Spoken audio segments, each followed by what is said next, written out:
ராதே கிருஷ்ணா. வணக்கம். நான் உசுகியம்மா பேசுகிறேன்.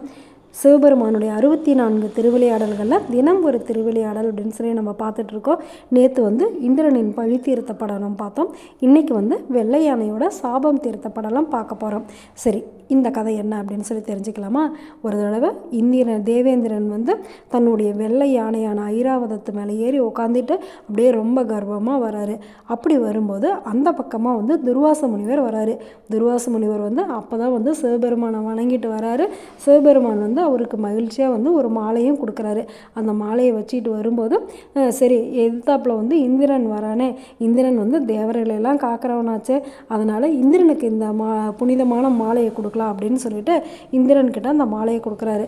உடனே இந்திரன் ரொம்ப கர்வத்தோடு என்ன பண்ணிட்டாரு, அந்த மாலையை மதிக்காமல், அதாவது இறைவன்கிட்ட இருந்து வந்த மாலை அப்படின்னு தெரிஞ்சும் அதை மதிக்காமல் அதை தன்னுடைய வெள்ளை யானையான அந்த ஐராவதத்துக்கிட்ட கொடுத்துட்டாங்க. அந்த யானையை என்ன பண்ணிடுச்சு, அதை மதிக்காத அதை தூக்கி போட்டுருச்சு. உடனே துர்வாசருக்கு ரொம்ப கோபம் வந்துருச்சு.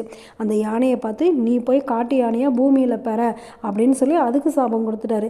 இந்திரனை பார்த்துட்டு, உனக்கு ஒரு பாண்டிய மன்னனால தான் உன்னுடைய தலை சிவப்படம் அப்படின்னு சொல்லி சாபம் கொடுத்துட்டாரு. சாபம் வாங்கினதுமே இந்திரன் கர்வத்தையும் விட்டுட்டு துர்வாசர் முனிவரோட காலில் விழுந்து என்னுடைய சாபத்தை எப்படியாவது போக்குங்க அப்படின்னு சொல்லி வேண்டிக்கிறாங்க. அப்போ துர்வாச முனிவர் சொல்கிறாரு, சரி, தலைக்கு வந்தது தலைப்பாகையோடு போகட்டும் அப்படிங்கிற மாதிரி உன்னுடைய சாபத்தை நீக்கிடுறேன் அப்படின்னு சொல்லிடுறாரு. அப்புறம் அந்த வெள்ளை யானை என்ன பண்ணுது, கீழே விழுந்து பூலோகத்துக்கு கருப்பு யானையாக மாறிடுது.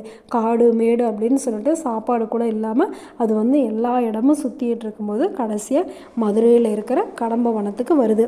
அங்கே வந்ததுமே நம்மளுடைய சிவபெருமானை பார்க்குது. பார்த்த உடனே அதுக்கு முற்பிறவி ஞாபகம் வருது. நம்மளுடைய இந்திரன் இங்கே தானே சிவபெருமானை வழிபட்டு சிவபெருமானுக்காக ஒரு கோவில் கட்டினாரு அப்படின்னு ஞாபகம் வந்ததுமே உடனே அந்த பொற்றாமரை குளத்தில் நீராடி அங்கேருந்த ஒரு தாமரையை எடுத்துகிட்டு போய் சிவபெருமானுக்கு போடுது. போட்ட உடனே என்னுடைய சாபத்தை எப்படியாவது நீக்குங்க அப்படின்னு சொல்லி சிவபெருமான்கிட்ட வேண்டுது. வேண்டினதுமே சிவபெருமானை என்ன பண்ணுறாரு, அந்த யானைக்கு அதோட சாபம் நீங்கணும் அப்படின்னு சொல்லிட்டு வர கொடுத்துட்றாரு. உடனே அந்த வெள்ளை யானை என்ன பண்ணிடுது, நான் உங்களை வணங்கிக்கிட்டு நான் இங்கேயே இருந்துடுறேன் அப்படிங்குது. உடனே சிவபெருமான் இல்லை, நீ போய் தேவேந்திரன் கூடவே இரு அப்படின்னு சொல்லிடுறாரு. உடனே அந்த வெள்ளை யானை என்ன பண்ணுது, தன்னுடைய கொம்புகளாலேயே ஒரு குளம் அமைத்து அதுக்கப்புறம் சிவபெருமானுக்கும் விநாயகர் பெருமானுக்கும் ஒரு கோவில் கட்டிட்டு மறுபடியும் அது இந்திரன்கிட்டயே போயிடுது. குருவை மதிக்கலை அப்படின்னாக்கா நம்மளுக்கு எவ்வளோ கஷ்டங்கள் வரும் அப்படிங்கிறத நேற்று இந்திரனோட கதையிலையும் இன்றைக்கி வெள்ளை யானையோட கதையிலையும் நம்ம பார்த்துக்கிட்டோம். 100 ஆண்டுகள் அந்த வெள்ளை யானை தவம் இருந்ததான் சிவபெருமானுடைய அருள் அதுக்கு கிடச்சிருக்கு. எப்போவுமே குருவை மதிக்கணும் அப்படிங்கிறது, குருவை அவமானப்படுத்தக்கூடாது அப்படிங்கிறதும் இந்த 2 நாள் நம்ம பார்த்த கதையிலேருந்து நம்ம தெரிஞ்சுக்கிட்டோம். அதனால் எப்போவுமே குருவை நினச்சிக்கிட்டே இருந்தோம் அப்படின்னாக்கா குரு பார்க்க கோடி நன்மை நம்மளுக்கு கிடைக்கும்.